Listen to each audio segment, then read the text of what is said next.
السلام علیکم ورحمۃ اللہ وبرکاتہ۔ محترم حضرات و خواتین، اپنے دین و دنیا دونوں سے باخبر رہیں۔ آج بروز پیر قمری اور ہجری کیلنڈر 1443 کے مطابق شعبان کی تاریخ 3 ہے اور شمسی کیلنڈر 2022 کے مطابق مارچ کی تاریخ 7 ہے۔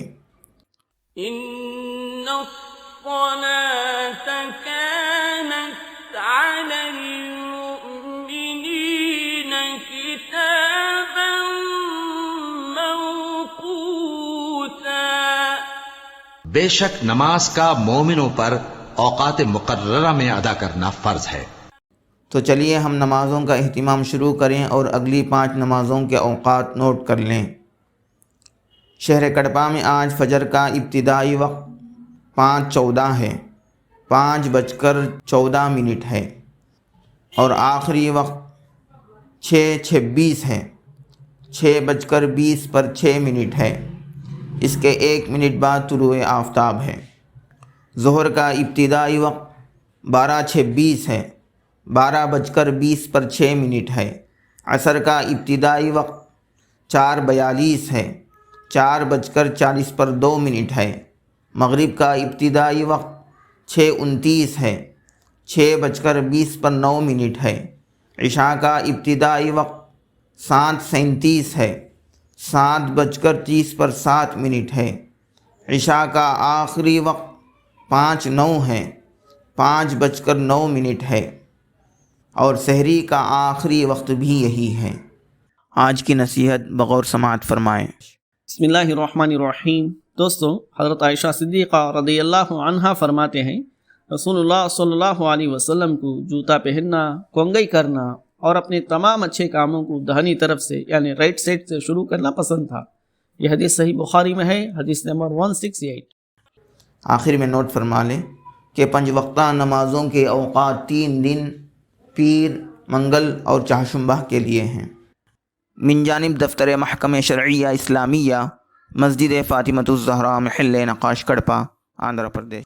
بسم اللہ الذی لا یضر مع اسمہ شیء فی الارض ولا فی السماء وہو السمیع العلیم۔ عزیز مکرم، ابو داؤد شریف کی روایت میں ہے، حضرت نبی کریم صلی اللہ علیہ وسلم فرماتے ہیں، جو شخص صبح سویرے یا رات کے وقت یہ دعا 3 مرتبہ پڑھا کرے تو اس کو کوئی چیز تکلیف نہیں دے گی۔ ایک دوسری روایت میں ہے کہ جو شخص ان کلمات کو صبح کے وقت کہے، شام تک اس کو کوئی ناگہانی بلا نہ پہنچے گی۔ اگر شام کو کہے تو صبح تک کوئی مصیبت نہ پہنچے گی۔ اب آپ اس کو دھیرے دھیرے پڑھتے جائیں۔ بسم اللہ الذی لا یضر مع اسمہ شیء فی الارض ولا فی السماء وہو السمیع العلیم۔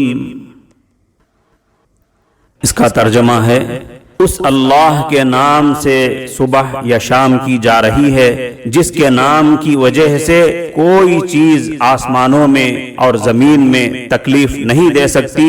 وہ اللہ خوب سننے والا ہے اور خوب جاننے والا ہے۔ ایک روایت میں صبح شام کی ایک دوسری دعا بھی آئی ہے، اس کو بھی اس دعا کے ساتھ شامل کر لیں۔ اعوذ بکلمات اللہ التامات من شر ما خلق۔ اب آپ اس کو دھیرے دھیرے پڑھتے جائیں۔ اعوذ بکلمات اللہ التامات من شر ما خلق۔ اس کا ترجمہ ہے، میں اللہ کے پورے کلمات کے ساتھ پناہ چاہتا ہوں ہر اس چیز کی برائی اور شر سے جو اس نے پیدا کیا۔ عزیز مکرم، صبح شام یہ دعا پڑھتے رہیں اور اپنے بچوں کو بھی پڑھاتے رہیں تاکہ آپ اور آپ کے تمام افراد خانہ ہر قسم کی تکلیف اور ہر قسم کے حادثے اور بلا سے بچتے رہیں۔